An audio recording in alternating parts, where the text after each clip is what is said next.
विकासखंड करतला, जिला कोरबा, छत्तीसगढ़ के अंतर्गत आने वाले ग्राम पंचायत तरदा में पहुंचकर कंकालिन मंदिर देवी की पूजा अर्चना की तत्पश्चात कांग्रेस के कार्यकर्ताओं द्वारा पुष्पगुच्छ एवं श्रीफल भेंट कर सम्मानित किया गया। स्कूली बच्चों द्वारा नाच गान के माध्यम से सांसद ज्योत्सना महंत का भव्य स्वागत किया गया। कोरबा लोकसभा क्षेत्र से लगातार दूसरी बार निर्वाचित होने के उपरांत सांसद ज्योत्सना महंत अब आम जनता के बीच आभार जता रहे हैं। कोरबा लोकसभा क्षेत्र के ग्राम तरदा में सांसद का आत्मीय स्वागत किया गया। इसी कड़ी में रामपुर विधानसभा क्षेत्र के ग्राम तरदा में पहुंचकर नवनिर्वाचित कोरबा सांसद एक कार्यक्रम में उपस्थित जनता एवं कार्यकर्ताओं का आभार व्यक्त किया। इस दौरान सांसद ने उपस्थित जन समुदाय का आभार व्यक्त करते हुए कार्यकर्ताओं की मेहनत को यह जीत समर्पित की। सांसद ने कहा कि जनता ने सेवा करने का एक और मौका दिया है, इसके लिए हम उनके आभारी हैं। इस दौरान उन्होंने कहा कि मेरी जीत नहीं बल्कि सभी कांग्रेस कार्यकर्ताओं की जीत है। सांसद ने कहा कि कंकालिन मंदिर निर्माण के लिए छत मंच की लागत को अपने मदद से करने की घोषणा की है। इस अवसर पर कांग्रेस पार्टी के पदाधिकारी, कार्यकर्ता गण, क्षेत्रवासियों, सरपंच, जनपद सदस्य, जनप्रतिनिधि, गणमान्य नागरिक भारी संख्या में उपस्थित रहे। लगातार दौरा कर रहे हैं। अभी जो है खैर भावना से आए हैं, उसके बाद तरदा आए, उसके बाद गंदगी जाएंगे। तो समस्त रामपुर विधानसभा की जनता से आप क्या कहना चाहेंगे?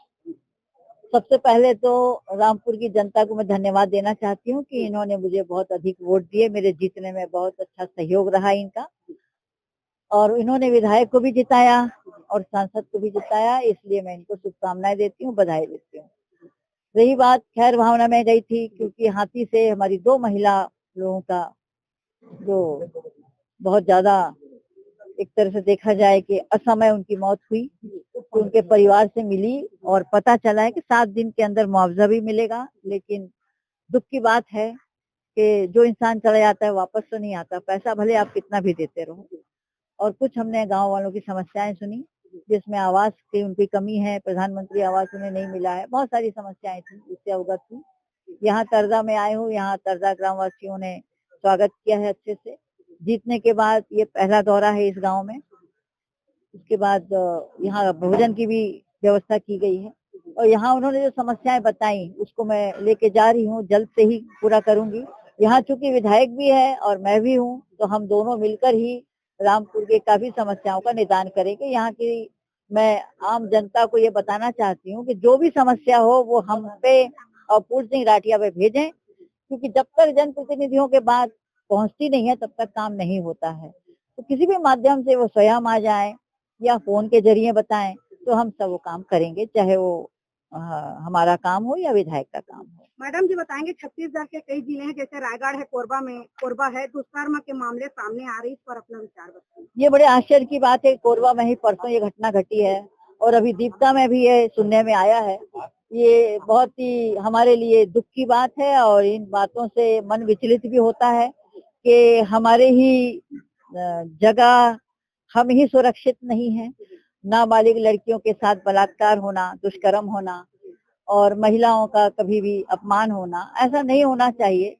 सरकार किसी की भी हो, लेकिन सबसे बड़ी बात यह है कि हमारे समाज को हमें सुधारना चाहिए और समाज हमारा जागरूक होना चाहिए।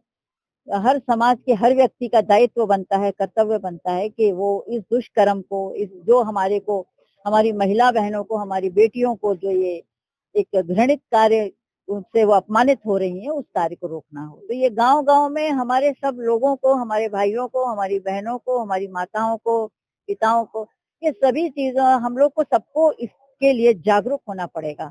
जब हम जमीनी स्तर पे जागरूक होंगे तो निश्चित रूप से ये कमियां जो हैं अभी वो दूर हो जाएंगी। बताएंगे मैडम, 10 जून को बलौदाबाजार हिंसा में आगजनी को लेकर के देवेंद्र यादव विधायक उसको गिरफ्तारी को लेकर के क्या कहेंगे मैडम जी? देखिए, ऐसा है कि वो घटना क्यों घटी, कैसे घटी, उसका संज्ञान न लेते हुए सिर्फ एक विधायक को, चूंकि वो कांग्रेसी है, और यहाँ पर इस तरीके से उनको अरेस्ट करना, हम लोगों ने धरना भी किया है पूरा छत्तीसगढ़ में, कल हर जिले में हुआ है। तो ये हम सब विरोध इसलिए कर रहे हैं कि ऐसा कैसे हो सकता है कि घटना के बाद तुरंत संज्ञान में ना लिया जाए किसी चीज को, और 15 दिन, महीने दिन बाद या आगजनी होती है, तो ये कहीं ना कहीं से हमारे जो सतनामी समाज है उसके साथ जो हुआ उसको ठीक करना चाहिए, उसको रोकना चाहिए, उसको संबंधित व्यक्ति को गिरफ्तार करना चाहिए। तो जो हमारे यहाँ पर अनजान लोग हैं जो जानते ही नहीं है, उनको अरेस्ट कर रहे हैं, उन्हें परेशान कर रहे हैं सिर्फ इसलिए कि ये कांग्रेस की है। तो ये नहीं होना चाहिए। इस सरकार को चाहिए कि ये जो भी हमारे अपराधी हैं उनको रखे और जो निरपराध हैं, जो अपराधी है ही नहीं, उनको क्यों ऐसा सजा देना। तो ये इसका विरोध करते हैं और ये मेरे हिसाब से ऐसी घटना देश में पहली है जहां एसपी और कलेक्टर ऑफिस जला। तो ये इससे तो ऐसी लगता है कि यहाँ पर जो हमारे होम मिनिस्टर हैं, जो हमारे यहाँ पर प्रशासन है, जो हमारा सुरक्षा है, कानून है, इसकी कोई कदर ही नहीं हो रही है, ये ठीक ही नहीं चल रहा है। तो ये सरकार की गलती है, इसको वो सुधारे। मैडम जी एक और लास्ट सवाल है, अभी राज किशोर है जो जाति प्रमाण को लेकर के फर्जी बताया गया है, जो कांग्रेस का वरिष्ठ नेता है, उस पर अपना विचार। देखिए अभी वो पूरी तरीके से तो अभी आया नहीं है और अब देखते हैं क्या होता है। मैंने बताया ना कि किसी भी सरकार को गिरा देना, चाहे नगर पंचायत हो, चाहे महापौर हो, ये शायद भारतीय जनता पार्टी की डायरी में लिखा हुआ है कि ये काम पहले करें। वो खरीद फरोख्त करते हैं। हमारे अभी तो बहुत कुछ हो रहा है, बैकुंठपुर में भी ये घटना हो रही है, चर्चा में कि नगर पंचायत जो है उसको लिया जा रहा है। तो इस तरह से पार्षदों को खरीदना, उन पर आरोप लगाना, ये इनकी परंपरा है और ये करेंगे। मैडम जी यहाँ के सचिव नदारत रहते हैं, हमेशा पंचायत में नहीं बैठते हैं, इस विषय में आप क्या समझते हैं? देखिए मुझे अभी आप बता रहे हैं, इसके पहले किसी ने बताया नहीं। सामुदायिक शौचालय भी यहाँ पर गड़बड़ी है, सरपंच ध्यान नहीं दे रहे हैं, एक तरफ विकास कार्य कर रहे हैं, हम बोल रहे हैं इसमें क्या करना चाहिए, यदि कोई काम नहीं हो रहा है तो हमारे ग्रामवासियों में भी ये होना चाहिए, इतनी जागरूकता आना चाहिए कि वो उसके लिए सर्वसम्मति से शिकायत करें, कलेक्टर के पास जाएं, क्योंकि जब हम शिकायत करते हैं, जब हम आंदोलन करते हैं तो हम लोग उस चीज को पाते हैं। यदि गलती है तो उसको सुधारने की कोशिश करें।